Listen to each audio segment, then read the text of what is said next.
Welcome back to Cologne, Germany, ladies and gentlemen. You're joining us here from the ESL Arena, and we have got none other than Rainbow Six Siege here.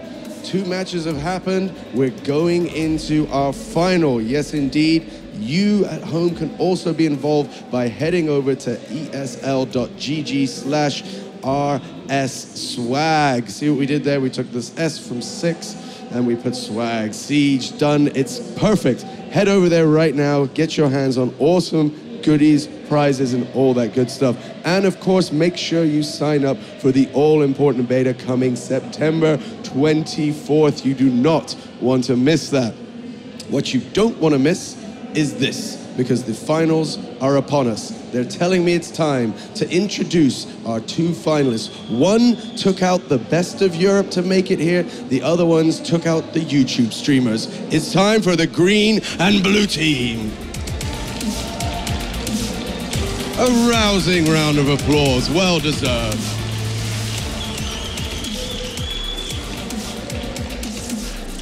I'll start over with you, Lucarian. How are you doing? I'm fine, thank you. Now, you played, you did what you said you would do, you took out the guys who were doing a bit of trash talking. How are you feeling for the final? Oh, we're prepared now. I mean, they're looking super strong as well, so I hope it's a good show, and I think it's going to be very tough for both teams to win this. Everyone has to focus. Yeah. Now, of course, you had a chance to watch them playing in their last match. Anything you picked up? You don't have to answer yes, no exactly, but were you taking notes? Yeah, I mean, they're using the map to their whole advantage. This is really amazing to see, and they're also pretty good shooters too. It's amazing. All headshots all the time, stuff like that. So, yeah, we're gonna have to watch out for them. Well, I wish you very, very, very good luck, you and your team. A round of applause for the green team, the locals from Germany. Standing in their way are the veterans. Head by Finest X. How are you, sir? Not bad. You still doing all right? I am still doing fantastic. It is Saturday. It's been a couple of days of Gamescom. The end is in sight. Now, that was a close match. We talked about it before. Predictions for this one? I think it's going to go down the wire. I'm thinking 2-1 in the end, us. That sounds good. I'm sure that does sound good. Now, I should say that, as Finest X did point out, we are going to best of 3 here. Do you think that'll change anything at all, knowing that you've got, you know, potentially more, there's a little bit more give and take here? Yeah, definitely. I think the main strats we used in the first match aren't going to cut it. We have to resort to our second, third, coming up with a little bit more creativity and play well. New tactics on the way. You're going to want to watch that. So, a round of applause, of course, for our blue team, the veterans. Well, I'm going to let these guys get back to their desk, get ready, because it is time to go to our finals. It all comes down to this, a best of 3. It's going to be fantastic. It's going to be Rainbow Six Siege, and it's going to be brought to you by 2 wonderful gentlemen. I have the pleasure of handing over to them. So over to you, Chris and Alex. Chris, we are wonderful, apparently. Absolutely love that. I'm liking that. Very kind of you, Sean, and it's a pleasure to be able to bring you the grand final, then, of Rainbow Six Siege. It's, I mean, he's already highlighted the matchup. It's good to see that both players have got a big smile on their face. I think they're just excited to play. I mean, coming off the back of a 4-0 win, Germans haven't had to play as much as the veterans. We saw the YouTube/streamers actually giving up a bit more of a fight. So going into this one, you actually have a lot more intel on these teams than I do, because is it both of them that competed in a community playtest over in Montreal? It's not the whole team exactly. Okay. It was only Lucarian and David Parks. I'm not sure the rest of the team was actually there with them, but these are the guys who are actually they're gearing it. They're giving the advice. They're helping them out, and having that knowledge already is a huge advantage. So the teams are slowly getting better, and these 2 guys are really pushing it forward. Okay, I mean, you mentioned Lucarian as well. He was one of those individuals who's got a bit of a rivalry with David Park because they were both there, because they both competed for that extra week. They've got a little bit of an advantage over the others, and it's going to come down to who can lead their team to victory the most. And I mean, using that keyword lead, I think that's actually going to be something I'm intrigued to see, is whether in-game leadership in this game is held in a real high regard, as you would expect, considering how strategy-based it may be. It is time, though, for our first game. Best of 3, as was said before, first to 6 in each of the 3, and all of those maps will be Hereford base. Let's see then as this one kicks off, and we are seeing that standard barricades set up. Where are they looking to be planting that objective though, or leaving that objective? They're going to the basement again. This is the one that they've been using quite a bit now. You see that they're doing the same strat that they did earlier. You can see the barbed wire here. I can't tell if it's electrified. Yeah, it's electrified again, right above the trapdoor. So they said in the pre-interview that they're going to be changing their strats a little bit, but mind games maybe? Yeah, a little bit, eh? We'll see if it works out. It doesn't look like they're deviating much from what they have been doing. Yeah, I don't see much changes here. So this is actually intriguing. They said, oh, our normal strategies aren't going to cut it, and immediately that might very well put them on a bit more of a cautious, slower pace to their game plan. And most definitely is. Look at them already hitting those crouch keys, keeping it very, very slow and contained.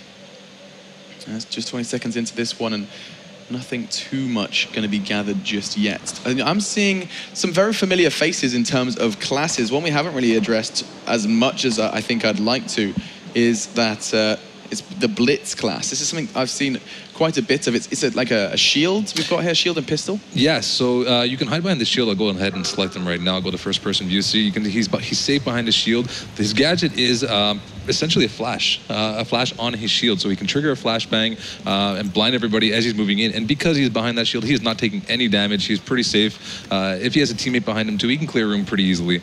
And here you see him, he's trying to clear it out. He's pretty safe. He's not too worried about moving fast. So what's the counterplay? If I'm going up against a Blitz, what do I need to be looking out for? Generally, the shield classes, the shield operators, you should use the satchel charge / nitrocell.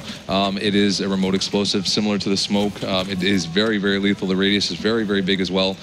We haven't seen much of it used here today, but if you got that shield guy coming up the stairs and you toss that satchel charge above him, it will take him out. If not, I'll let you go. 1 second, I'm just thinking he may very well be in trouble. We do see a frag come in. It's Legend who does draw first blood, and blood and glory. It's more like blood and gory as he's now down.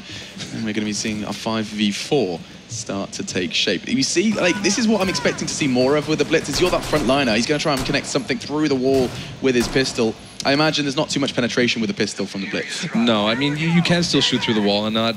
here you see the thermite being used right now. They want to clear the garage, and there he goes down right away. This, again, he's been staying in the garage, and they take him out. Now, in the basement, just where the ladder is right here, they have the whole section open. You got one guy waiting below, though. This is not going to be easy. Just 3 players remain for the defenders. Finest X, though, does manage to make it a bit more of a level playing field as he does take down Legend. And back into the eyes of Blitz as he's going to try and make his way down the staircase, of course, littered with barbed wire as they look to delay this push. Talking of delay, we're already about halfway into this one, and this haven't made too much of an impact on the actual objective. It's 4 versus 3, thanks to Finest X managing to at least get rid of that 5. You can see there the little drone. That's the Twitch drone I was talking about earlier. He's going to try to get down here. The positioning is the same from the previous matches. He's going to try to kill the guys behind the stairs, but the drone is pretty big. The defenders saw it and they killed it right away. They know this guy now is behind the stairs, though, so they're going to have to play this safe, and there you see it. Yeah. He goes down. Well, I mean, they managed to bring it into a 3v3. This is very well dealt with by the veterans. And oh, Finest X just can't be stopped. This is his staircase. This corner's going to be called Finest X from now on. That is the new call, as that's 2 times in a row he's picked up double or more from that exact position, as he's going to be doing exactly what Jen was talking about just in that Q&A, making a little viewing hole and try and pick up a frag through there. Game over. What's he shooting at? There, that's the dock. This is really smart. Sadly, he's missing the shots here, but instead of going out there and reviving him, he's going at a distance, and he's trying to revive his friend. I'm not sure what's happening there. Again, the game is still in production, so you will see some things like this, but the idea is he wants to revive at a distance. He isn't able to do it, and now they're stuck in the objective alone. He's 1-on-2. I believe 1-on-2. Yeah, for 30 seconds for the attacker.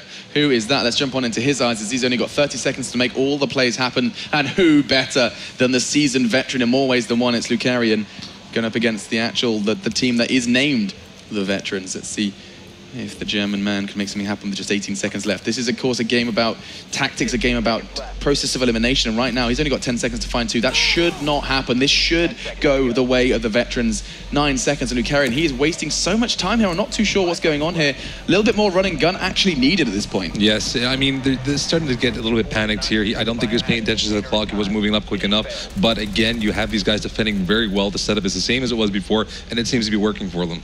Yeah, and he's going to be kicking himself. Not keeping your eye on the clock is an amateur mistake, and he most definitely is not, as that's going to be the first round under the belt for the Veterans. Veterans, if you have just joined us and are wondering the story behind that name, where they've come from, they didn't just randomly choose it. These are the boys that we saw way back in Rainbow Six Vegas competitive around 2007 and 8. And they are managing to pick up the first round then in this grand final of the debut of Spectator Cam. That's what we're showing you here. Everything you're seeing on screen when in game is being controlled by the man to my right, Chris. And a bit of an expert you are, Chris, but people, when they get their hands on it, is there something they can quite quickly get to grips with? It's unbelievable how easy it is to manipulate the camera. It is extremely user-friendly. I can go over it a little bit if you want. See the controls down there. Yeah, okay. there you go, exactly. So our triggers, however, are our zooms. You can see right there, there's a right trigger to go in a little bit again, and left to go out. We have our levels here, which is the D-pad to go up and down the stories. So, I mean, you rotate, it's very intuitive, it's very good. We spent a lot of time figuring this out, and I mean, it's very easy to control. Anybody can pick it up and get into it right away. Yeah, and upon release, you will be able to control it with the keyboard as well. That's correct, yes. So, let's see where the remainder of this setup period goes. It does look like they're going to be going for a different play here, not this time setting up in the basement, and I think that's probably a wise move considering, I mean, yes, they picked up the round, but you can be at fault if you do become predictable. Again, a drone walks into that shock wire we've seen being incredibly effective, yet what was the counter you mentioned? It was a shock drone, was it? It was the Twitch drone, yeah. You have the Twitch operator, and it has a projectile. It does damage to both the enemies and any gadgets and security cameras. So, however, they did not pick it this time around. If not, as I mentioned earlier, you shoot it once or twice with your gun, it will disable it, and then it just becomes a standard barbed wire. And those, of course, do slow you down still. No damage, though, which is crucial when you want to get through without making too much of a racket. We talk about sound as well, something we haven't addressed too much of. And you assume, as with any Rainbow Six title, sound is a crucial part of strategy here. That's it. And I won't go into too much detail of how it works, but when you breach a floor or a wall, the sound actually goes through it. We have what's called sound propagation, and it's extremely high level, and it's very precise. I won't get into too much detail, it's very technical, but the sounds are more audible if the wall is broken, and you don't have that in very many games. So a more kind of realistic sound production. Then. Exactly, yes. So let's see if he can perk his ears up and catch any sort of sound cue dropped out by his opponents here, as it's going to be Blood and Glory looking to get revenge after losing out as the first one to fall in that first round. I think he's got a good idea of this one there. Is there something hiding him, or is he just in the darkness? No, he's in the darkness, yeah, right. It's how we have eye adaptation as well, so when you look inside, they're very, very nice. It's slightly darker. He knew that he was there, but he seems to be doing pretty well for himself. Yeah, very comfortable from him finding that frag. And I mean, I guess, yeah, it does come down to being able to see in those dark corners as well, making those predictions. You can, of course, spray it down. You can make that kind of gamble, but then you give away your position if they're not there. So risk, reward, a feature we're seeing more and more as these games do progress. Very early doors, though, of course, the meta is nowhere near being constructed, but it does involve the 20 operators currently at play and seeing what you can bring into the forefront of this one. A drone on the prowl late into the round, not something we've seen too much of, Chris. No, and you see two of them there. They took one out, and the shield operator here is coming up to the top of the stairs. He didn't get rid of the barbed wire that was on the floor. And there you see the smoke. He's got to wait for it to dissipate, and he's going to go in. I don't know what he's doing exactly. How did he get away with that? No, that was a little risky. I'm not sure what he's up to there. Okay, takes a gamble, and it's not going to be happening. No dice, as it's going to be then. 1 minute 30 still on the clock, and it looks like they're going a little bit aggressive. Who was that? Wow! It's going to be Valfa again, butchering his name, because I unfortunately haven't quite nailed the German pronunciation. And you see he's backing up here. He's going to try to get to the door. His teammates probably tell him, go to the right a little bit, come behind this, and barbed wire will take it out for you. He's going to revive him right here. He should have let him come in a little bit, get behind the doorway, but doesn't seem to have caused any problems. Yeah, and that was, of course, the down but not out that we're going to be seeing more of. Is it only when you kill them with a headshot that there isn't that kind of... They're out, yeah, completely. Right, I mean, if you body shots, leg shots, they will go to DBNO, but headshots, it's over for you. So that, of course, that adds another skill cap, another skill ceiling, rather, where aim for the head and you're going to be able to give your team even more of an advantage. Let's see who can hit their shots. 3 players remaining on the defensive side. They are pretty damn low as well. You can see a flashing health bar for one of them. I think that's Smoke. There's Castle in the hands of Legend. Yeah, you still have Doc up, although he's taking a lot of damage, and he does go down here. Ooh, very nice. Okay, Legend. Actually, that's really big. The Autos were 2v3. They have the advantage. You have to remember, though, with 30 seconds left, the attacking side need to get in, neutralize their opponents, and capture the objective. It's one of those two. Let's see which one they're going to go for. 25 seconds. They are still sitting on that objective, so it comes down to just throwing out that smoke, and that's very smart. That's a delaying tactic now. Exactly. Throwing that out, they can't walk in. It's lethal. You walk into that smoke, you're as good as gone.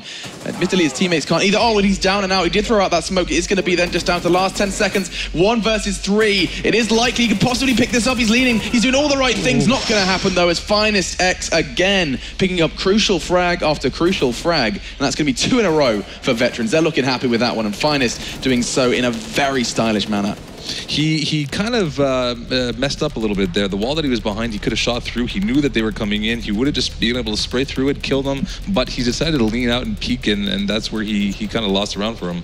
And that's, of course, you know, understanding of the map as well. Exactly. Hereford base. We're going to be getting a pretty deep understanding, considering we're going to be seeing this in a best of 3. Quick reminder for you guys. So, first to 6, 3 times potentially, depending on how this one shapes up. And if you cast your mind back, we did mention that the 2 of these players currently on stage did have an opportunity to go to Ubisoft in Montreal to battle it out in the community playtest. And out for blood, Lucarian and David Park on Veterans and Germany respectively previously met, and it was a 4-0, the Veterans losing at HQ twice. So they are out for blood, most definitely. I think a rivalry may be brewing. Yeah, when we brought them upstairs, they were kind of talking a little bit of smack to each other, creating a little bit of rivalry. And on top of that, we're talking about nations here. We got the Europeans, the Germans, the Americans, right? So there's a little bit of bad blood between these teams. Which is always fun. It just makes it more fun, right? Yeah. That's what you like. We can emphasize it a little bit too and make it a little bit worse. And I mean, when they're doing for the setup, how much variation are you expecting to see on the setup? Or is it pretty much going to be default? It's more so where they go once everything has been boarded up. That's it. I mean, I don't see them changing too much right here. These guys have been practicing what I would think would be the same objective over and over and over. So if it's not broken, don't fix it. So they're going to stay what they're comfortable with. Yeah, so that objective is going to be on the... Which floor was that in the end? I believe that was the top floor again. Let me just take a quick look over here. Just double check. Yeah, top floor again. So your vulnerabilities on the top floor of Hereford base, it's going to be basically this side platform. You can see by the flagpole. That's kind of, is that an access point? We're going to be seeing that big wide thing I can see reinforced. Exactly, yeah. They got 2 reinforcements here, so they're pretty safe. Again, they do have a thermite on the opposite team, so they can tear it down. We have Gamer over here in the corner, but I would highly suggest taking this out. It leaves the whole top floor exposed. Now, something I'm already remembering is I saw the drone catch a whole lot of information and actually get parked in the corner. Yes. So going completely unnoticed, it enables them to come back to it if they want to, but also it does look like Blitz is on the prowl. Using that same class, it's actually going to be Castria, who is actually changed his name to Castria is Happy, so he's already having a great time. He's actually wants the whole world to know he's having a good time. He's having a ball. What did he just shoot? Yeah, that was a security camera. You typically have one person watching the camera that's in the map there. He took another one down too. There's 2 outside. I mentioned them a little bit earlier. These guys take down the cameras all the time. Your visibility is dropped, and they don't know where you're coming from. So almost not like a bit of a twist, a bit of an other version of what we saw before, Pulse, with that kind of heartbeat sensor. Another way. Essentially, yes. Another way to gather information, of course, without the heartbeat sensor. No blood drawn this time. It looks like we're going to be seeing a bit of a slower one, as they say that. Just like they're all setting themselves up for a very scary execute. Thermite, he's setting up one of his extra charges. It's going to be able to go through the reinforced barricade, as here comes the wave. Already Rogue Warchief has found one, finds the head of Casatria. Can he rappel over there and just jump through the window? That could be a surprise. You will need to rappel up first, go over and then come back down the side again. I assume when you rappel, you're making a whole lot of noise. You couldn't catch them by surprise. You can hear it very, very well. Okay. Although I would suggest going through the window right here. He breached the door. They know that he's there. So I would change positions here. A bit of a bait and switch. Something I feel like sound bait is going to be a big part of this game. You know, blowing a massive hole in a door, and then your team comes from the opposite angle. All of them are caught with their trousers around their ankles at that point, because they're all staring at one place. And here comes the surprise. Look at that, though. A whole lot of barbed wire set up by the defenders, and they have all 5 members still standing in this one. Yeah, very nice. They seem to put the barbed wire inside the objective location right now. I don't know how I feel about that. It is good, but at the same time, I'd rather put it at the top of the stairs, at the base of the windows, at the front of the doors. We should go to see. Is that the heartbeat sensor he's whipping out? Oh, these are the security cameras that have been left standing. So he's looking in the corners. We're going to be seeing 5 versus 3 now as Game Over does pick up one onto Rush. Already the defenders are still standing vigilant as the bodies keep dropping. Finest X find one, hopes again, and this is looking all too sweet for the Veterans. And we said they were going to be out for blood, out for revenge, and they're doing just that, as this very well, 1 frag away could be the 3rd. Yeah, we got a 1-on-5 situation here, and he is full life. He might be able to do a bit of damage, as we saw in some earlier rounds, though there is a possibility. I don't see it happening. It's not likely, but again, he's not moving. He's staying there. He took out the camera there. There was one left, and you can see through the X-ray vision here that they're all looking at him. They know exactly where he is. Yeah, it's a horrible situation to be in. Solid nade, though, does land in the top pocket of Hopes, and he's going to find a second off the back of that. This man is not done yet. Legend could very well be trying to prove his name, as he's going to be desperate to try and find another one. Oh my God, I think he did. Every single time they keep us on the edge of our seats, and as well, of course, the audience here at Gamescom are probably in a similar position, as every single time we write someone out of a round, they keep us guessing. At least 2 or 3 every time. Every time. I mean, that's why the game is so fun. It's very lethal. You need to be careful. These guys are peeking out a little bit too quick. They're getting taken down very quick. And I love it. I love the lethality of it. And where does that leave the score then? Is that going to be 3 or... Yeah, is that 3 or 4? I believe that's 3. Okay, so it is 3-0 so far. The Germans yet to find a round, and Lucarian, he said he wasn't going to be going into this one as confident as he was into his first game. And that's something you have to remember, that his teammates, for those of you that are wondering, if you haven't quite had the roster for you, it's going to be Legend, Castria, Valther, Rush, and Lucarian. Let's see if these boys can continue to frag as well. And you can see again, point that I'm going to keep making. So far, 3-0, and they're using controllers. Can't write these boys out. Yeah. It's oddly enough, when they came to Montreal during some of the matches they played, the David Parks team lost to Lucarians on the stream that we did on Twitch. So I guess there's a little bit of revenge right here. Yeah, kind of looking to prove his worth. As, let's go back into the game then and see this setup period. I want to kind of focus this time on what the attackers are doing, because we see these defenses going up. I instead want to see, where these drones go, what they actually can gather in the first 40 seconds. Okay, so you got one already on the objective here. He sees it, he knows where it is. You can see it's jumping up here. We haven't seen too much of that. He's going to try to hide it on a high ground. They are fairly visible, but right now it doesn't look like the defenders actually see them. How have they not seen him? He is just parked. It's this little tube, this suspicious tube is just arrived somewhere. They're going to be assuming it's part of the decor, as he's going to be gathering so much information. He can call where the barricades are, where the barbed wire is, where the players are. Incredible stuff. Who was that? It's Finest X who's gathering all this information. And after 3 successful rounds, they could very well be on the way to a 4th. What we haven't seen very much either is that you can actually tag with the drone, and I don't know why they're doing it, but once you tag as an attacker with the drone, the name comes up in red, and you can see it through the walls and through the floor. So technically what he should be doing here is going back to his drone, which he's not, and actually tagging it for his teammates so they know exactly where the defenders are. How long does the tag last? Is it a long period of time? It's about 3 seconds, give or take, but you can keep, there we go, I think he's doing it right now. I'll go hop into him right now. See, he's on it. They are looking at the drone. You see the red names right there. He is tagging them. It's very nice to see them finally do this. Nobody's been doing this quite yet, and it's a great feature. You see there in the bottom right hand side of the screen, you can see the names. We talked about meta. I think Finest X may very well be the grandfather then of something we're going to be seeing a whole lot more of. And now that's the first minute gone, and already so those red names are still there. That feels like an awfully long time. Yeah, he's completely tagging. He's tagging them over and over and over. It only lasts 3 seconds, but you need to stay on the drone to be able to do it. I believe. Is it dead? No, I think he's still doing it. I'll go back to his first person. 1 second. No, so Finest X, no, he was actually doing it. It's going to be actually throwing out a second. He's going for it again. There we go. He's actually going for it again. He's going to be trying to roll out, and he's trying to find a way in. You can see they're already spotted, all kind of lying on the ground, waiting. One man has gone down, though. It's actually Warchief who finds the head of Castria. So, this time, starting a bit better for the attacking side. Very nice play on his part. I mean, he's being patient here. He's getting so much visibility on the defenders, and they have no clue. They have absolutely no clue that they're being tagged. There's one drone that goes down, so now they should be close to out of drones.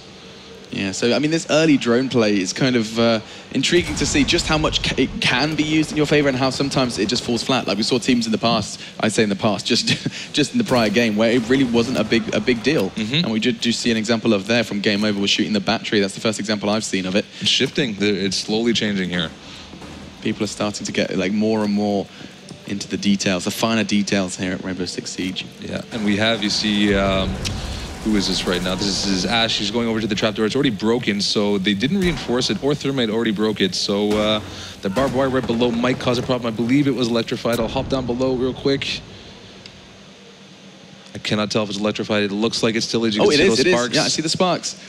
So it hasn't been kind of neutralized into just a slowing. It actually is lethal at this point. So dropping down on that is completely removed from their playbook.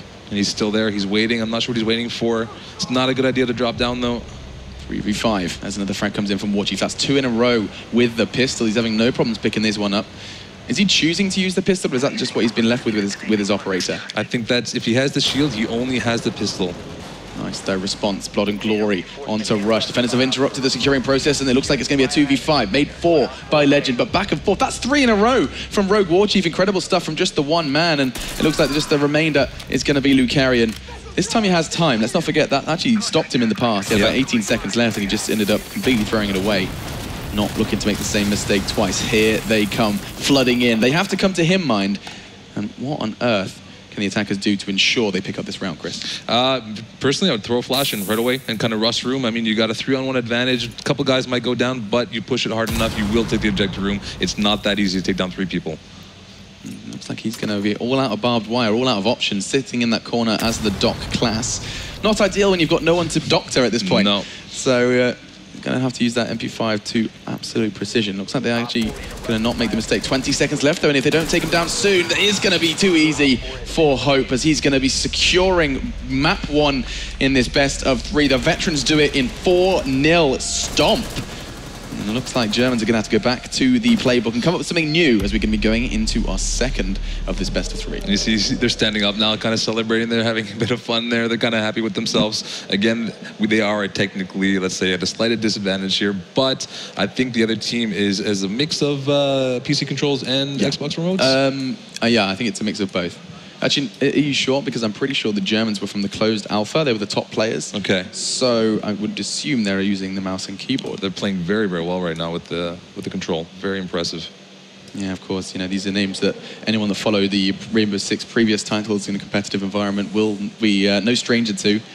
So far, Rogue Warchief just taking it in turns with Finest X to find incredible frags. Hopes has been the one to mop up, going for those trades, where basically as soon as his teammate's down, he's the one to hold the corner, he's the one to get that trade and immediately keep numbers level. Yeah. As you know, numbers is becoming, it's so clear already that keeping your numbers high early is so damn crucial. And we see some history repeating itself too. Lucarian is always, he's always the last one alive, so I'm not sure what's happening there. I think we're going to be going into our second map. Of course, still going to be Hereford base, and it's going to be intriguing to see if you can see like an instant change on the German side. And if you're on the side of veterans, I mean, I assume they're going to kind of stick with what's working, which is that basement play as well as that top floor play. Yeah, I don't see them changing it. It's working. They just destroy the other team right now. They're not going to mess around. Maybe it happens, you become overly confident and you start trying to have a little bit more fun and you change it up and you start losing, and that becomes a snowball effect. So if they play it right, they will not change what they're doing. They'll stick to their guns and they'll take it all the way. And talking observers as well, Chris, we've seen a whole lot of thermite, a necessity, as you said beforehand. Twitch as well, something we've highlighted before because of that shock drone. But we haven't touched too much on Ash. It was one of those first classes I addressed at the start. I'd love to know what kind of, other than the rocket launcher, is there any sort of things that define Twitch as a class? Well, every class, or sorry, operator has. No worries about it. Every operator has their speed, and then everybody's a little bit faster or slower than one another. I believe Ash is one of the faster operators. She has a bit more armor, I believe, than the other classes. Please do not take my word on that, but I'm pretty confident. And again, her weapon loadout is very strong. She's got a nice rifle on her, and I'll head over to right now. You can take a look at what she's got. So there you go, if you want to call it out. So we see the R4C with a breaching round, which is what we were talking about before, that kind of rocket-propelled grenade, and a breach charge to help her out as well. 2 for every player that has the breach charge selected, and of course we've seen already how important they are into getting the executes on towards the site on the attack. Let's see how far that gets them. Kicking this one off then, eyes on towards Alpha here. They seem to be taking the same spawn over and over. And there you see them taking out the camera. Removes the visibility from the defenders. I'm gonna hop back over here to watch what the defenders are up to.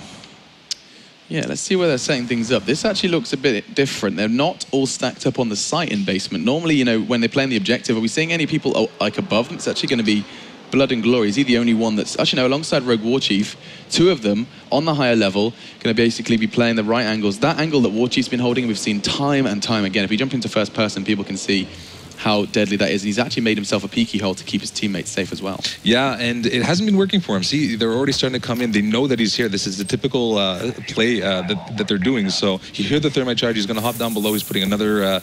oh, there we go. Very, very nice. They cannot come down this ladder anymore. They can kill the battery that he just put down that electrifies the barbed wire, but you still risk falling into it. That is very nice, spicy play coming out then from Rogue Warchief. Drops down, realizes that this may very well be their point of interest, and makes that shock wire absolutely terrifying to anyone that wants to consider it. You can see he's got the shock wire as well as the barbed wire, so he's got an ability to completely remove a particular side of the map. And see just to the bottom right of Lucarian right there, you see the reinforced trapdoor. I think right now he's telling his teammate, hey, Thermite, come over here. We need to take care of this. We need to open it up. It'll give us another advantage point to come in from. And there you go. You see Thermite. Yeah, he's going to do his job right here. Lucarian's going to back off a little bit and give him some cover. Yeah, so let's jump on and then into his eyes to see him doing what Thermite does best. He's going to be setting himself up a charge or two, as he's got the exothermic charge as well as the normal breach charge. That's actually, is that a normal breach or an exo? He's doing the thermite on the ground to his right there. You didn't see it, it's off to the screen. Okay. He's doing the other one. I believe he wants to make a hole to be able to get to the garage a little bit quicker. See, now he has full access to get to the garage much faster. This allows his team to go back and forth. And this keeps him guessing. Very, very nice then from Legends. He's already blown his way in towards the site. His teammates starting as they mean to go on as Rogue Warchief. It just seems to be finding entry frags every single round. Really solid play from him as an individual. And it's looking like we still haven't seen the Germans get close to a round. Still sitting at 0, a big fat 0. And let's see if things can change for them here. They are on the attacking side, that has to be remembered. They have to come to the defenders. And with 1 minute 20 left, would you say that now is like the time to push? Like, when would you have the cutoff and say it's a bit too late? I would say about 30 seconds is a good time to start pushing, depending on your positioning and depending on what sort of gadgets you still have. I have not seen very many flashes, as you said earlier. Now, I think there's only one defender in the objective room. Yeah, you see one defender, so if they drop down, you have 2 defenders who have to take care of these castle barricades. They have to rip them back down, get inside it, and then they technically become the attackers. They should be hopping in from above, and I don't see any of that happening right now. Yeah, we're seeing a great deal of kind of priority on fragging. We haven't seen too much where teams actually like got control of the site without the enemy team, but with the enemy team still standing. Like that must be a rarity because there's so much reliance on getting those frags. 4 for 2 then, as 2 attackers remain. And it doesn't look like this is going to be the one for Germans, as the German side still hasn't picked up a round. And again, you see one of the last people on the team is Lucarian. I believe it's Lucarian, right? Oh, my apologies. No, Legend. it is not. Yeah, sorry. And I mean, this is the light shield. Why does it say tactical light shield 3 out of 3? Do you have multiple shields? No, it's the charges that you have for the flash on the shields. Oh, understood. Okay, because this is the Blitz class where you can almost like, do you trigger the flashbang or do the enemies trigger it on you? You trigger it. You trigger it with your right bumper. Most all the gadgets are done with your right bumpers. So you run in, you flash them. The guys behind you can throw another flash if he pleases. Clear out a room, stay behind the shield, and clear it out. And something that I saw when we were playing just yesterday, I was having a look at the game, and we saw where you can kind of put down not necessarily a riot shield, but something similar. Yes. So like a portable barricade? Yeah, deployable shield. That's what we saw the 2 recruits. They're the ones that typically use it. So you have the deployable shield, you put it up, it gives you enough cover that you can duck behind and not get shot at all. You're completely protected. And you can also pick it up and move it again if you so choose. You can see now, some of the games earlier, you had 2 people picking recruits, and this is not the case with these 2 teams right now. And I'm seeing a new face, Montagne. Oh, this is nice. This is very nice. So Montagne has what we call the expandable shield. I'll hop onto him once the attack starts, but he has a shield similar to the other ones, but it expands to cover both your sides, your fronts, your head, and your feet, whereas the other shields are exposed at the feet. It is still hard to take them out, and it's still hard to get that nice little headshot when the shield is just giving you that bit of room. But Montagne, I can't wait to show you off. I can't wait to show him off. You can show me off as well. I can show you off. That sounds lovely. But no, you're absolutely right. Keep your eyes on the new one. This is actually a new face then. It took us to the grand finals, to our second of a best of 3 before we would see this class in action. And we are into said action. 28 seconds, you can see already that they've got the roots down. You're actually going through all the hidey holes to get the drop on the defenders.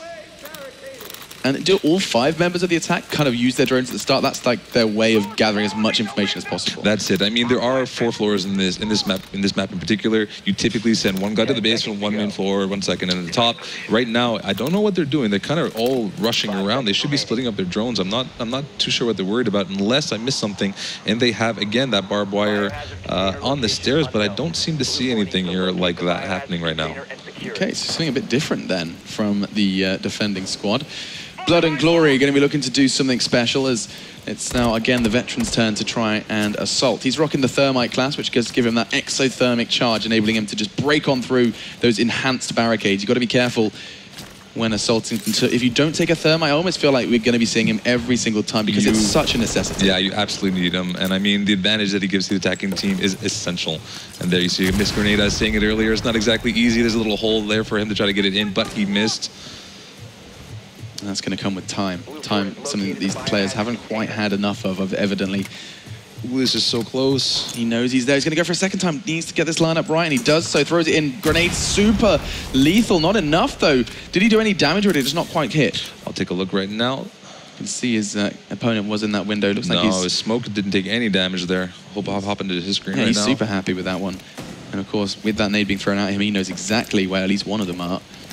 Smoker class that I feel so much potential with. I mean, I can already tell it's just a very strong defensive class. A lethal cloud of smoke that enables to both delay and slaughter opponents is most definitely going to be something we'll see more of. The time delay you were saying earlier, I think is a fantastic way to use it. You have 20 seconds left. He still has three left. So, I mean, if he runs the round down, he can essentially sit on the objective, gas each one of the doorways, and just wait it out.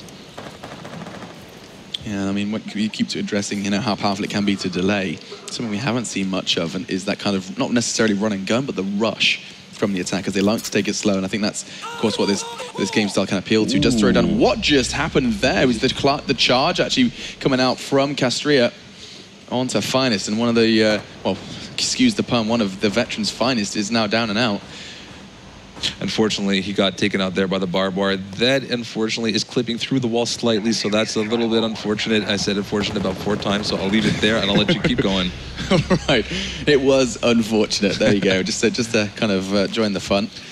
But let's see where they go off the back of that one. Losing him will most definitely affect their numbers. And you're seeing Blitz kind of staring at a reinforced barricade, but he can break through. What I thought this was, it was only going to be the Thermite that could get through. Yeah, there's a section of the wall there that is not reinforced. There's the 2 pieces to the side of it are, but there is that little end piece that is nothing on it.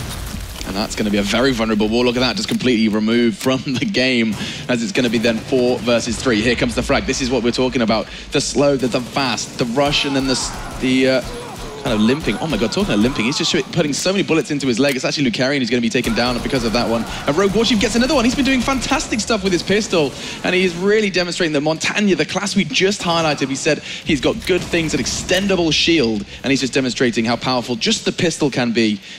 As that's 2. Could he find a 3rd? He has a stun grenade. He could push on off the back of that if he chooses to. You can see the people lying in wait for him. It's going to be Castria and Legend just waiting on the other side of these walls. And he knows there's going to be extra players there. He's waiting for his backup. Game over's on the way as well. And this 3 versus 2 could very well change into a 2v2 in the blink of an eye.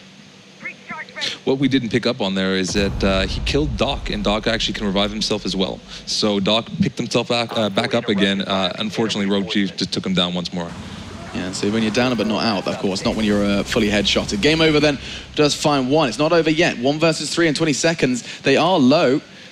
At least one of them is Bandit and Smoke looking incredibly low. Oh my god, that's a double. It's down to a 1v1 every single time these clutches are coming close. And it is going to be, once again, the dream dashed by Castria. And I want to see a clutch now. They've teased us 3 times, Chris, where things get so damn close. And, all that early damage that his teammates managed to put out actually put him in good stead to win that, what looks like an unwinnable situation. Yeah, very well played right there.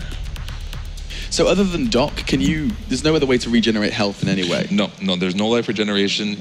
When you die, and that's it. So take your time. And we were talking about essential classes before, and I'm starting to believe that Doc is one of them, especially since he can revive himself. Yeah, so if you get put into kind of a nasty situation from a distance, so for example, someone goes aggressive on the defensive side and picks you off when you're on the outside, here on Hereford base, if you were a Doc and the two of you are lying there looking all kind of sprawled out but not Yeah. actually out, No. that's when Doc brings himself up, brings your teammate up, and that early push is nullified. Exactly, exactly. You're pretty much, I mean, you're going 2 men down and then you're bringing 2 men back up right away. Wow. It's null, essentially. So Doc, Thermite, we're going to be seeing big things from both of those classes on either side.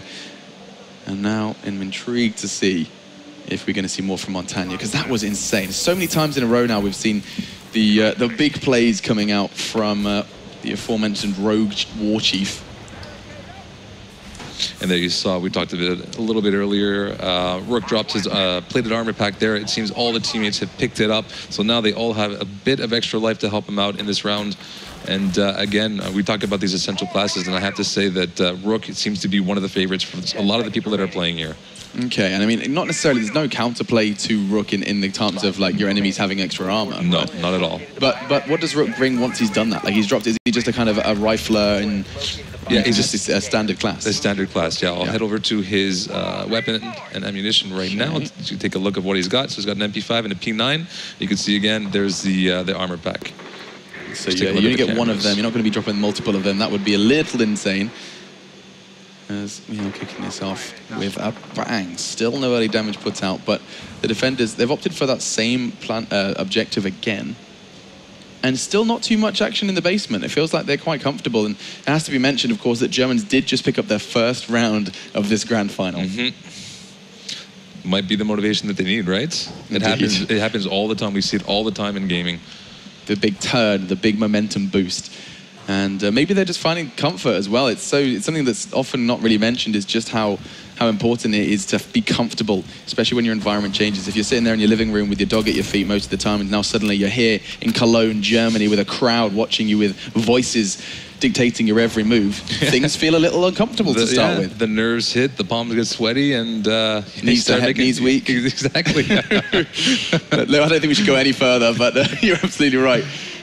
Did he just catch a glimpse of was that his teammates? I think so, yeah. I think he left him too. Okay, all right then. We'll see what Castria can do, though, in the meantime, as he's actually going to... Oh, that's beautiful. Takes him his own medicine, gets a pistol frag onto Rogue Warchief. That's actually really good to see that already some adaptation has gone through. Lucarian, being quite quiet so far, does make an appearance in the kill feed onto Finest. And we're seeing what we saw a couple of rounds ago, too, with Pulse, the flanker there, who has the camera that can see the heartbeat sensor. He's staying outside of the objective room right now, and he's going to wait. He's going to wait for them to start pushing. He's probably going to come up behind them. Intrigued to see if he can actually get away with this. And you'd assume there's going to be barbed wire at the top of these stairs, and there is. So we would have to melee that. Or can he... No, it would make noise if he walked over it as well. It'll make noise, okay, yes. so there's no way around this. He is going to be forced to make his whereabouts known if he wants to push up. Exactly, and you can hear the melee, you can hear the footsteps through it. There's nothing he can do. I mean, unless you have the shock drone, that can remove it. That is only for the electrified barbed wire. Oh, okay. So the standard barbed wire is only melee. Only melee. So that's actually really crucial, as you mentioned before, that you almost need to always see good barbed wire, good barricades in that setup time. Exactly. A necessity here for Rainbow Six. And they're doing it over and over. The top of the stairs, by the doors, by the base of the windows. It's the same thing. So they figured it out. They know how to play it out.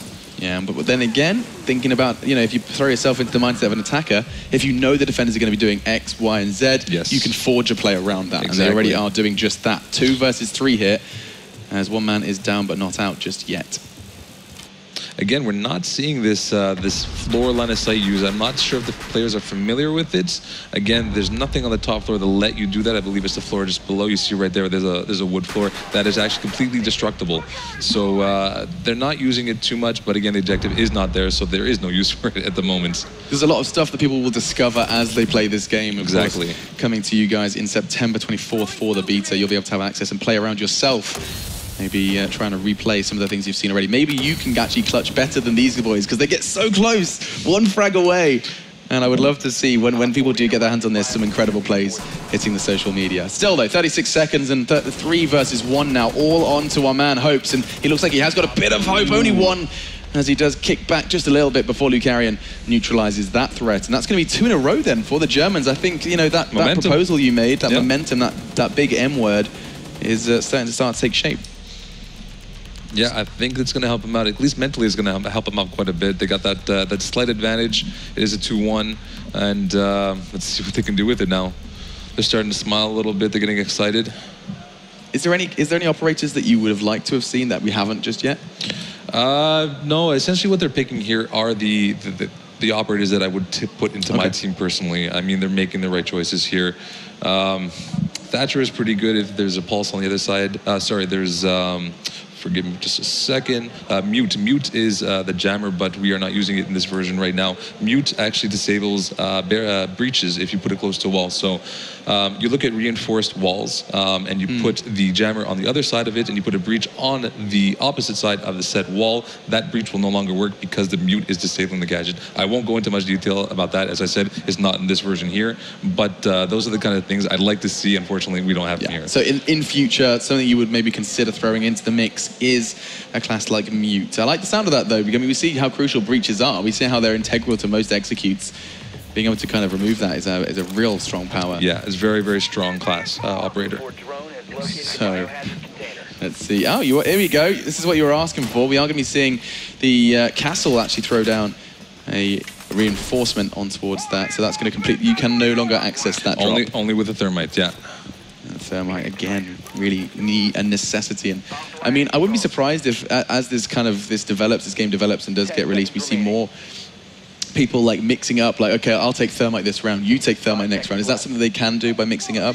Yeah, but when you come to this kind of game, and everybody has a preference of the operator they choose, right? It's the same thing with every other game. If it has a class-based system, you typically find one that you're familiar with, one that you enjoy playing, and I see this happening to this game as well. You'll get your favorites. Yeah, talking of favorites, it looks like Hopes has found a new one, Sledge. A class you kind of touched on a bit. This is another way to access those walls, and actually he's given us a beautiful example. Thank you very much, Hopes, as that is his special ability.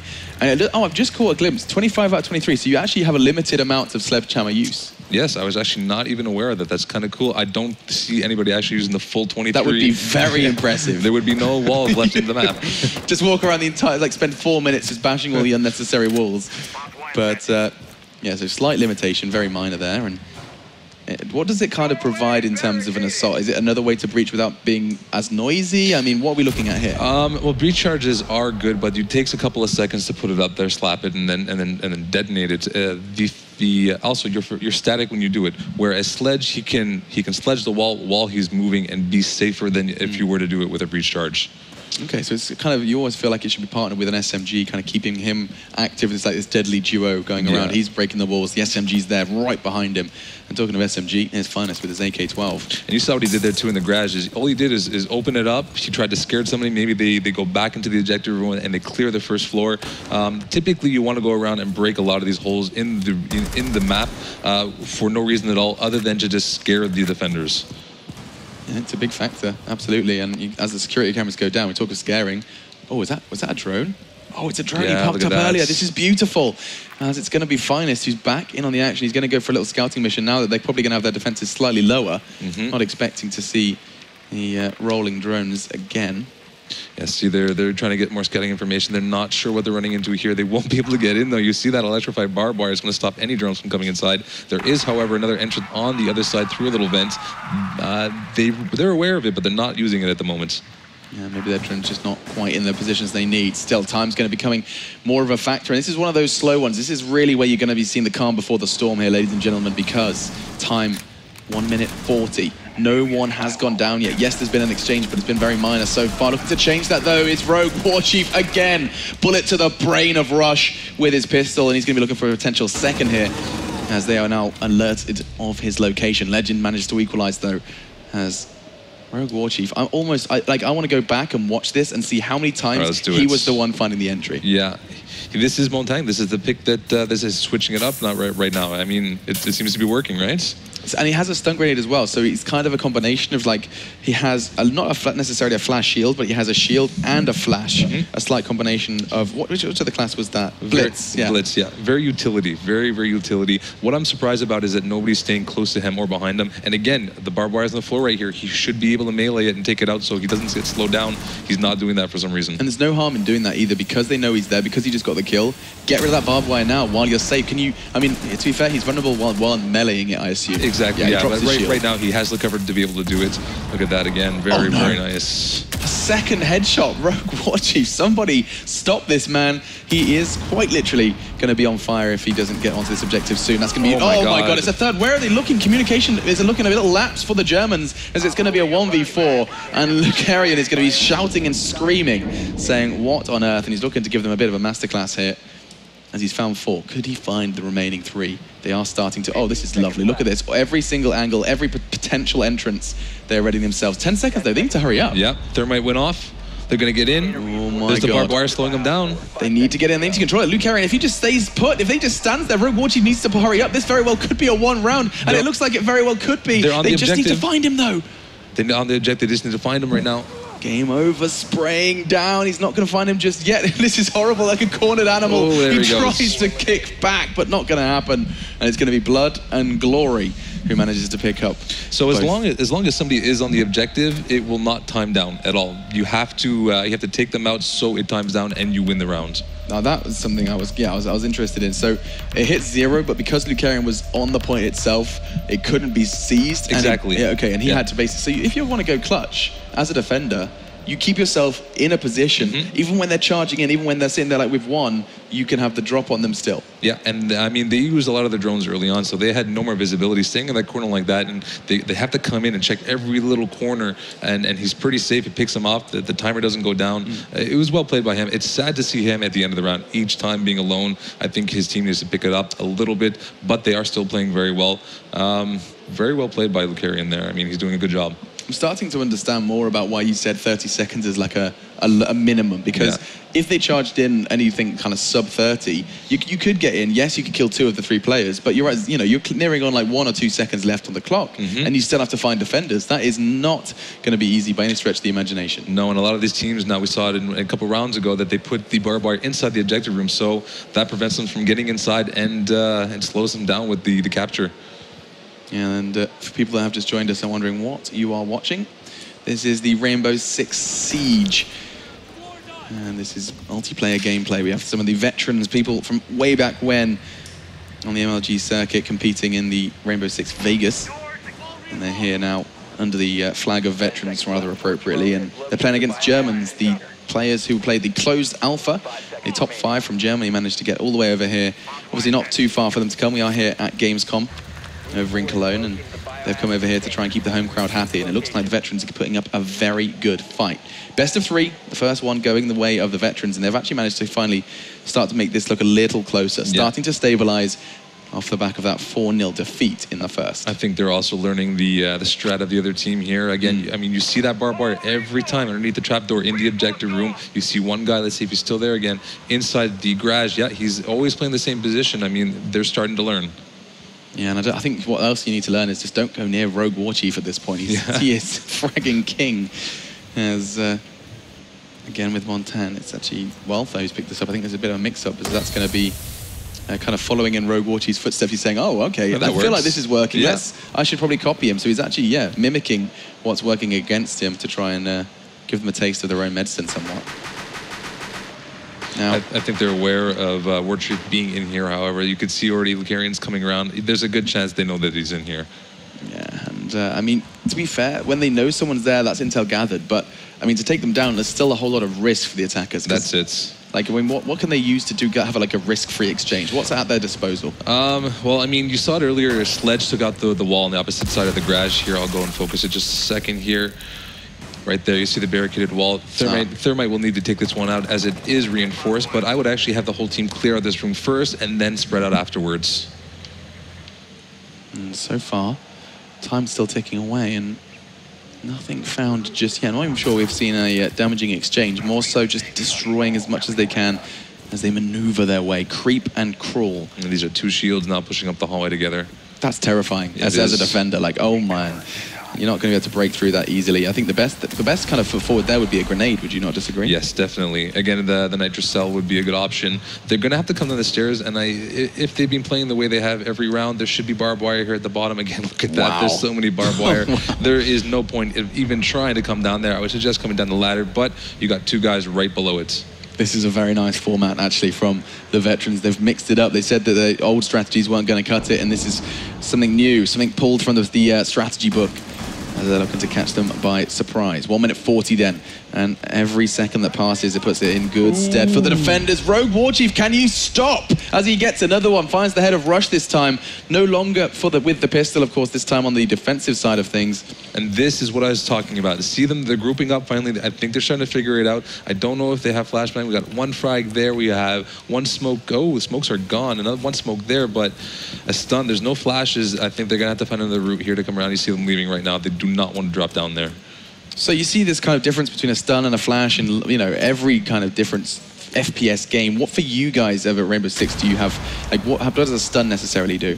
Actually, I couldn't tell you exactly, but it does typically what you would expect as stun grenade to do. There's a slight slowdown, I believe, of the character. He cannot move. It's similar to barbed wire, but do not take my word on that. I'm a little foggy on the specifics. You're a little smoky if you wanted to go for another nade, but yeah, it's going to be then Valtha onto Finest to bring it to a 4v2. This is looking a whole lot better again for the veterans. They mixed it up, and they're going to be feeling very good from it. 2 players to find the objective here, and I think it's looking increasingly unlikely. Yeah, they're pinned down also. There's a 360 around them. You got Game Over here in the corner, and he's able to come behind him anytime that he wants. And then you got a 1-on-4 situation. Yeah, I think you know, we get excited regularly for these clutches, but Legend with 15 seconds left and 4 to find, that is as good as over. That would put 3 on the board for veterans, and looks like they're going to be hastily securing that one, thanks to Warchief again. And he is going to be sitting very high at the top of the scoreboard, absolutely no doubt. We can actually see that repeated, the end of round replay, spraying things down. And he does manage to pick that one up in style. I assume he's sitting at the top of frags. Keep your eyes on Rogue Warchief. I think he picked up, was that 4 in that round? I think it was. I believe so, yeah. 10, he's hit double digits. He's hit double digits in just 4 rounds. He's on fire. And that's not necessarily just with the Montagne class as well. He's seen him on the attacking side doing good stuff. He must be pretty happy with himself right now. A score like that and how lethal the game is, that's not common. Not common at all. Yes, I mean, so you say it's not common. Is that kind of something you want to aim for? You don't want to see this kind of one-man army approach? No, we don't want the heavy carries. It's not really the game itself. That does not happen. We've been playing this a lot. A lot of the devs are very competitive. We have competitions internally as well, and this is not something that you see very often. Yeah, and that makes it even more exciting, of course. Rogue Warchief managing to do what not many have managed to do in the past, and sit so high on the scoreboard so early. 3-2 the score, and of course best of 6, so first to 4. And it looks like we're going to be seeing 1 round away. 30 seconds for this hunt, and it's going to come down to the attacking side for veterans if they want to pick this up. Pick in a 2-0 stomp. It would be insane that this could very well be match point. Yes, it's looking pretty good for them already. What's he setting up there? Was that the reinforced one? Yeah. And then these are the standard ones, because to me, these ones that they're pulling down, that's the standard barricade, right? That's the reinforced wall. The barricades are specifically for the door frames and the windows. Okay. What you see right here are the reinforcement walls, and you only have 2 per character, whereas the barricades, you can see there, that's a castle. I'll see if I can find you another one here. Right there with the X on it, that is the standard barricade. You have unlimited of those, unlimited. And so what's Rush putting up now next to that? That's going to be the shock wire, I think, keeping things exciting for us, or even just a normal barbed wire, so they do make noise. It's really intriguing to see that this battle for information even comes down to just having their ears peeled almost. Yeah. And ready to hear anything, any indicator as to where the attackers are going to be coming from. The one thing I like about the US team is they're very consistent. You see them again, they're taking out these cameras. They likely took out the ones outside already. They're limiting the visibility of the defenders. They've been doing it every single round. Consistency is making it easy for them at this point. And it's so good as well to see the veterans, after however long it has been, around that 6-year mark, still being able to perform so incredibly on a game they must obviously love. A real passion for the franchise, and it looks like we're going to be seeing Finest try and do something, and he does. Beautiful there on the rappel to pick up another frag. 3 frags away now from the veterans to victory. And this is a whole lot more on the line. Honor, of course. And they probably feel pretty damn salty seeing someone take away something they feel they already deserve, something they earned in 2008 and look to do again in 2015. He gets it with the breach. Now, that's the cluster charge, something we haven't seen too much of. And he's going to do it again right here. This has the potential to really do a lot of damage. This could be insane. He's going to try and blow it. I don't know if he did connect that time. Not going to be enough to pick up the frag, but in the meantime, they have managed to find the area, and that gives them 2 minutes and 20 seconds to work with. They breach it wide open. The sunlight pours in, as does the attack. As it was game over, who walks on into Legend. Legend shakes his head with a UMP. And now 5 versus 2. 2 players trying to keep the Germans in this game. And it's not looking likely. I say that though, a flurry of frags. Big stuff there from Kastrina and Legend as Legend picks up his second of this game. Or rather this round. And they're not done just yet. Yeah, they're set up inside here. They're kind of, again, a fish in a barrel. They need to be careful. They need to take their time. You see the shield there. He should be picking this up and turning it around, giving him a bit of a better vantage point. There's a distinct lack of cover within the actual building themselves. Yes, they've reinforced the walls, but I mean, what can they actually be carrying behind in this kind of deadly box? You can see a second room there. Yeah, there's a room off to the side here. I don't know why they're staying so close together. Maybe this is how they want to work it out. For me personally, again, the shield needs to be changed. It's not doing anything for anybody. It's looking right at the door. There's nobody there. Yeah, you can reposition it, and it doesn't look like it's going to be doing just yet, as time's still ticking away. Numbers favouring the attacking side. Lucarian is going to be making all the calls. It's the double L combo, Lucarian and Legend, who are looking to keep them afloat. Game over and hopes on one side. There we finally see them take out some barbed wire with the melee. And that's that noise we were talking about. It's very clear. Not going to quite get that nade perfectly. Didn't go through that slight peaky hole that's been crafted. Got to find this now. DBNO here on the stair. They should pick him up. It'll give him an advantage. I'll switch over here to third. Top-down view. Oh, he's not going to be able to bring him up. He should. Yeah, he should be able to get him up. He's probably taking care of the barbed wire first, and there you go. He's starting to revive him. Okay, that's important from Hope. So this round still means so much. The veterans looking to clear their name after, of course, the encounter over at Ubisoft HQ not too long ago.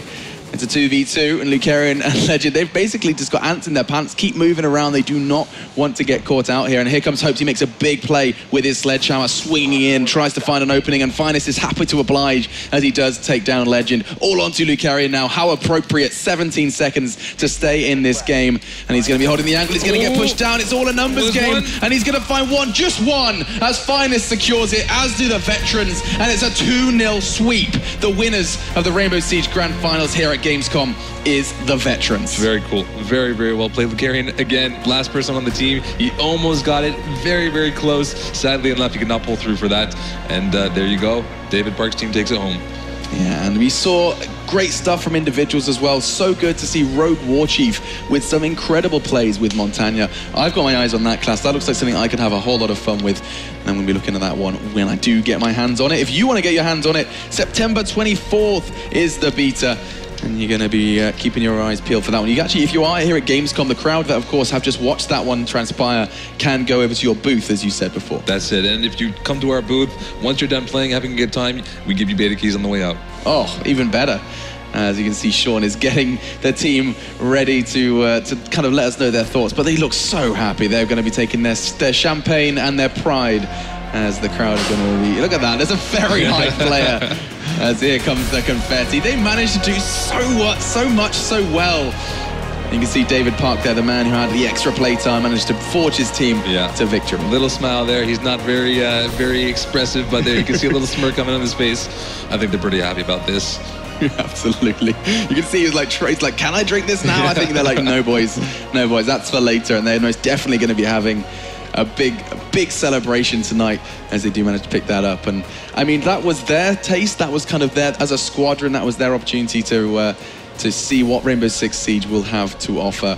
And I mean, they've really helped us. That was for me, that was a really good taster. We saw so many different operators with so many different gadgets, with so many different combinations. There's like so many kind of cogs turning in my head now of where things could go, how executes could look, how you could mix it up with defense. And we're only scratching the surface too. You saw the switch there with Montang. I mean, this is what you're going to see in the game all the time. The switches, the changes, and again, we're only scratching the surface. Only scratching the surface. Yeah, I mean, that was one map, Hereford Base, we looked at, and there's a whole lot more to come from Rainbow Six. looking forward to seeing how things shape up. It's been a pleasure to cast, and thank you very much, Chris. Thank you very much. I think it's time to head on over, though, to the stage to see what Sean, the ever-so-handsome man, has to say. Thank you so much, Alex. I appreciate your opinion on my looks. One man who is also devilishly handsome, and we have to say, devilishly good at Rainbow Six Siege. Finest X, how are you feeling right now? I feel great. Going into that match, you know, we had a lot to talk about, a lot to change up. We played great. I mean, it was amazing, start to finish. Just overall solid performance. Now, we saw so many cool moments there. I mean, you having the camera drone, being able to hide there, tagging people, all these moves. I mean, it was really like seeing you guys evolve the way that you were playing it. Did you feel that as well while playing? Yes, definitely. I became a sneaky beaver at that point. But no, everybody together just communicated way better. I think the nerves were gone, and we played great. Hashtag Sneaky Beaver. Now, obviously, the guys that didn't go quietly into the night were your opponents. They put such a good show down, the Germans. I mean, thoughts on how they played? I thought they played great. I think we came out very strong. We beat them 4-0 in that first match, and then they had some things I had never saw before in that game in terms of the barbed wire on the outside of the wall where I climbed up and just died right away. They had a lot of good setups, and you know, cheers to them. Hope to see them in the game on the future. Absolutely. 24th September, of course, everybody's invited, everybody's getting involved. So what's next for you? You got some champers in the hand there, some bubblies. Go celebrate? I wanted to spray it here, but they told me I wasn't allowed. So yeah, we're gonna take this back to the room, get changed, and then come back and celebrate. Well, I wanna thank you so much. And again, please, a round of applause, everybody. Guys, please. Jen, you wanna come over to me? Oh.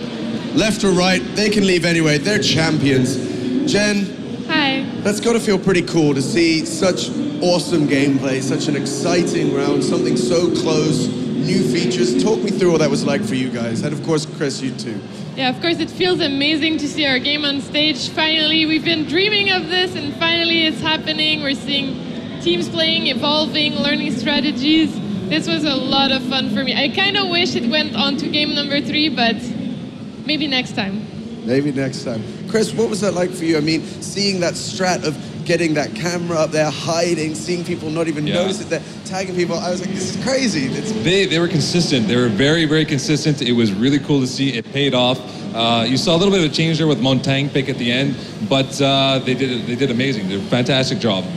Now for you guys, obviously it's back to Montreal. The job's not done yet. What's next? What's next? That's a good question. Well, we got the beta coming up, so everyone should go on our website and register so that they can start playing, and who knows, end up on a stage like this one day. That would be pretty cool. Now, guys, I mean, first off, I have to say thank you so much for coming down. Of course, thanks to Alex for being there as well, doing all the stuff. We still have the raffle, which you can still take part of, so if you're watching at home, of course, head over to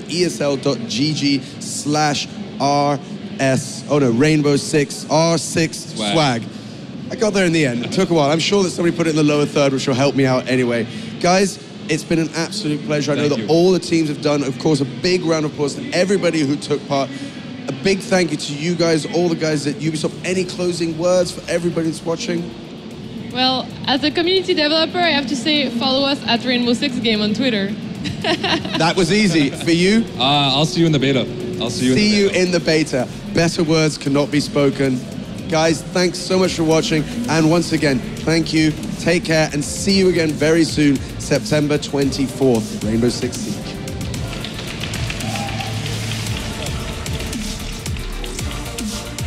Peggy 18.